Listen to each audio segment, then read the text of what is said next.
ओहो! ये हमारे एडेनियम को अचानक क्या हुआ? ये मेरा हेल्दी एडेनियम, और अचानक से मैंने देखा कि इसकी पत्तियाँ मुरझाने लगी और पीली पड़ने लगी हैं। ये देखिए किस तरीके से एकदम मेरा हेल्दी एडेनियम आपको दिख रहा है कि ये पीली पत्तियाँ हो गई हैं। अरे! ये हो क्या गया है, देखते हैं। अतुल्य बागीचा में आपका हार्दिक स्वागत है। आइए अब हम जानने की कोशिश करते हैं कि इतने हेल्दी एडेनियम में अचानक से क्या हुआ, ये बीमार सा हमें क्यों दिखने लगा। और इसका जहाँ तक कुछ रीज़न मुझे समझ में आता है कि अभी हमारे यहाँ पर 2 दिन काफ़ी हैवी बारिश हुई थी, और मैंने देखा था कि हमारे इसके गमले में पानी रुका हुआ था। और उसके बाद मैंने एक बार क्रॉस चेक करने के लिए देखा, तो आप जैसा देख पा रहे हैं कि इसका ये हेल्दी सा कॉडेक्स, जो कि उस वक्त थोड़ा ये इस तरीके से टाइट था, और आप अभी देखिए मैं जहाँ तक चेक कर पा रहा हूँ कि ये बहुत ज़्यादा ही लूज़ हो गया है और एकदम जैसे गलन सा लगने लगा है। ये इसका सबसे मेजर कारण है, और ये रूट रॉटिंग हुई है, जो कि ये इसकी ओवर वाटरिंग की वजह से मुझे नज़र आ रहा है। और ये देखिए बहुत ही ज़्यादा गला हुआ मैं इसको और देख पा रहा हूँ। हालांकि इसका एक दिन पहले हम लोगों ने इसमें हल्दी डाल करके इसको बचाने का कोशिश किया था, लेकिन ये तो और ज़्यादा गल गया है, ये देखिए। और मुझे तो लग रहा है कि मुझे इसको निकालना ही पड़ेगा अगर मुझे अपना ये पौधा बचाना है। अब आप देख रहे हैं कि इस गमले में मैंने एक क्या कंडीशन हो गई है, क्योंकि इसके लिए मैंने इसमें से मिट्टी निकाली थी, क्योंकि हम सोच रहे थे कि जो ये लूज़ होने लगा है शायद रिकवर हो जाए। तो हमने इसकी मिट्टी निकाली, और मिट्टी निकाल के उसको ड्राई करने के लिए और इस पौधे को 2 दिन तक धूप में रखा, जैसा कि आप देख रहे हैं। लेकिन हमें रिज़ल्ट नील मिला, कोई रिज़ल्ट नहीं था। बल्कि हमने देखा कि इसका ये कॉडेक्स जो 3 दिन पहले थोड़ा टाइट था, वो आज और ज़्यादा लूज़ नज़र आ रहा है। तो फाइनली दिल पे हाथ रख करके हमने ये डिसीज़न लिया है कि जो 25 साल पुराना हमारा इतना हेल्दी और इतना खूबसूरत पौधा था, उसे बचाने के लिए हमें इतना तो कॉम्प्रोमाइज़ करना ही होगा कि इसे हमें ये कॉडेक्स जो खूबसूरत था, मैं नहीं चाहता था कि इसे यहाँ से हटाऊँ, लेकिन देखिए मुझे यहाँ से कट करना ही होगा, क्योंकि मुझे इस पौधे को बचाना है।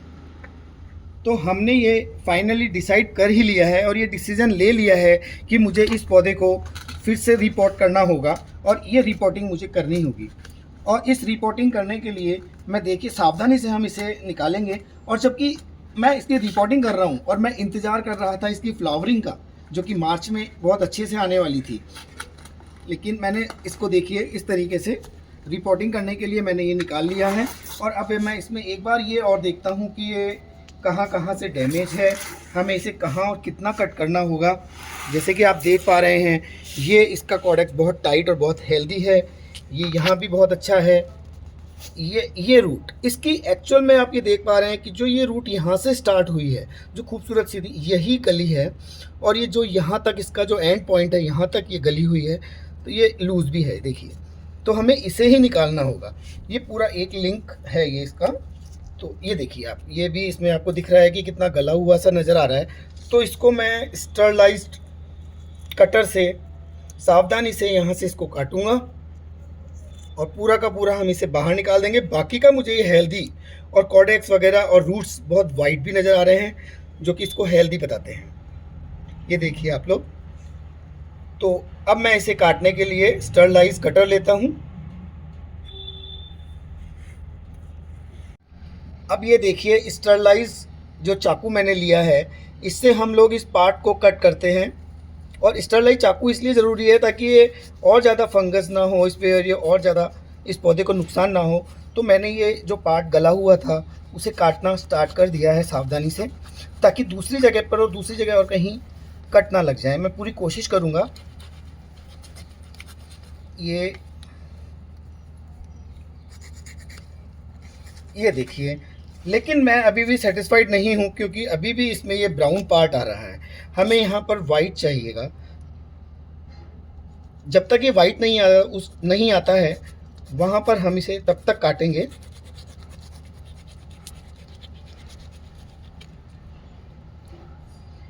अभी भी आप देख पा रहे हैं कि ये अभी भी थोड़ा सा गला हुआ ही है, तो मैं इसे और थोड़ा कट यहाँ से लगाऊंगा। और ये देखिए, थोड़ा सावधानी से ही काटने की ज़रूरत है, क्योंकि दूसरे पार्ट पर अगर कहीं कट लग गया, और अगर कहीं कट लग भी जाता है, क्योंकि गलतियां हो सकती हैं, तो वहाँ पर हमें इसे फंगिसाइड पाउडर के साथ में उसको हम उसका ट्रीटमेंट करेंगे। ये और ये देखिए, कट करते वक्त मुझे हल्का सा इसमें से स्मेल भी फील होने लगा है, और ये स्मेल आना ये बता रहा है कि ये गलन है इसमें, जो कि थोड़ी ज़्यादा ही थी और ये पूरे पौधे को ख़त्म कर सकती थी। तो हमने इसका ट्रीटमेंट किया। गलती से मेरे से एक पार्ट ये कट हो गया है। अगर ये कहीं और यूज़ आएगा तो मैं देखूँगा कि इसे हम और कहीं भी यूज़ ले पाएँ, इससे कुछ नया पौधा तैयार हो।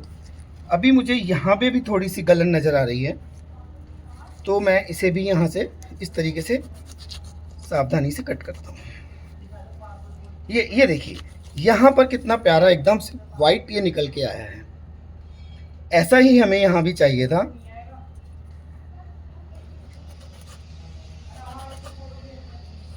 ये देखिए, और ये वाइट पार्ट निकल के आने लगा है, मतलब कि यहाँ लगभग सड़न इसकी ख़त्म हो गई है। ये एकदम परफेक्ट है, ये भी ठीक है। और ये यहाँ पर ये मुझे गला हुआ नज़र आ रहा है, इस पार्ट को भी मुझे यहाँ से निकालना होगा।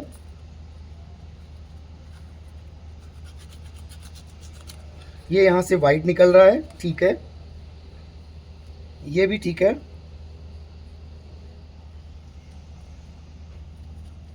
और यहाँ पर कुछ मुझे चींटियाँ भी नज़र आई हैं, तो मुझे उसका भी ट्रीटमेंट करना होगा, और ये फंगीसाइड अच्छे से लगाना होगा।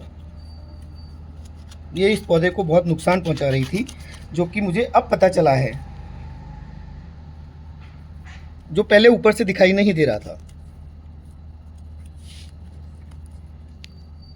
ये तो मैंने सोचा था कि सिर्फ थोड़ी सी गलन ही है, लेकिन मुझे पता चला कि अंदर जैसे जैसे हम डीप में जाते जा रहे हैं कि इसमें तो चींटियों ने भी अपना घर बना लिया था, जो एक नई समस्या और मेरे सामने आई है। लेकिन इसका ट्रीटमेंट है, और जो फंगीसाइड पाउडर जो ये आप देख रहे हैं, इसको मैंने ले लिया है। और अगर आपके पास ये नहीं है तो ये आप हल्दी के घोल से और सिनेमन से भी आप इसको फंगीसाइड बना सकते हैं। इसमें मैंने थोड़ा सा पानी मिला के इसका हल्का सा पेस्ट जैसा बना लिया है, और अब मैंने इसका ट्रीटमेंट किया है। देखिए, जो जहाँ मैंने कट लगाया था वहाँ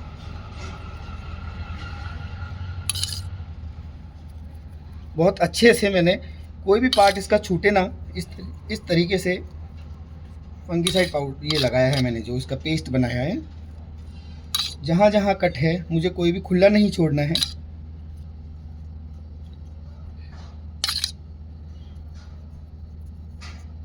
थोड़ा सा मैं ऊपर भी लगा देता हूँ। इस तरीके से हमें जहाँ भी है जो चीज़ नज़र आ रही है वहाँ करना है। और चींटियों का इलाज ये है कि मैं अभी इस अपने जो पौधे को पूरा ट्रीटमेंट करने के बाद, जैसा कि मैंने बताया, हम इस तरीके से इसका ट्रीटमेंट कर रहे हैं। तो ये सब कंप्लीट होने के बाद मैं इसको कम से कम 2 दिन तक छाया में इसको ऐसे ही सूखने के लिए रखूँगा पौधे को, और 2 दिन बाद हम इसकी रिपोर्टिंग करेंगे। और रिपोर्टिंग में जो कि अभी हमें चींटियाँ भी नज़र आई, तो उसका हम ट्रीटमेंट ये करेंगे कि उसमें जो पॉटिंग मिक्स होगा वो तो इस पौधे के अकॉर्डिंग हम लेंगे ही, उसमें हम लोग थोड़ा सा ये फंगीसाइड, थोड़ी हल्दी और थोड़ा नीम ऑयल ये भी डाल देंगे, ताकि ये चींटियाँ भी मर जाएं और उसमें दोबारा ना आए, और हमारी सॉइल हेल्दी रहे, जिससे कि हमारा पौधा भी हेल्दी रहे। तो ये देखिए, मैंने लगभग ट्रीटमेंट इस तरीके से किया है। ऐसे ही और भी हम इसको आगे तक कर लेंगे। और ये प्रोसेस कंप्लीट होते ही इसको मैं 2 दिन के लिए सुखाने के लिए रखूँगा। उसके बाद में हम इसको रिपोर्ट करेंगे, जो कि मैं 2 दिन बाद देखता हूँ। और ये देखिए, हमारा अडेनियम, इसको हमने 2 दिन के लिए, जिसको कि हमने शेड में रख दिया था, और अब ये रिपोर्टिंग के लिए तैयार हो गया है। जो हमने इसका ट्रीटमेंट किया था उसके बाद में 2 दिन हमने इसको शेड में रखा, और अब ये रिपोर्टिंग के लिए तैयार है। और हम देख पा रहे हैं कि अब ये सारे ही पार्ट इसके टाइट और एकदम ड्राई हैं।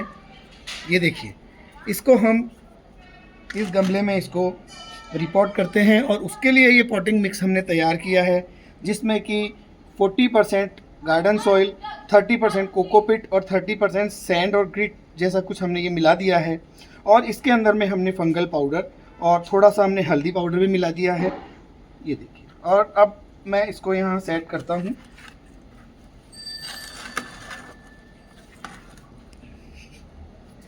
और बड़ी ही सावधानी से, इसकी जड़ों को नुकसान ना हो, धीरे धीरे हमने इसमें ये मिक्स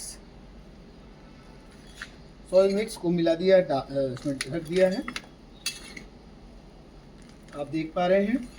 और ये इसमें पूरा इसको भर देने के बाद यहाँ तक हम लोग इसको थोड़ा यहाँ से खाली रखेंगे। और उसके बाद में थोड़ा मैंने ये बनाना पील का ये सॉल्यूशन भी इसके लिए तैयार किया है, जो कि इसको आगे ग्रोथ करने में बहुत सहायता देगा।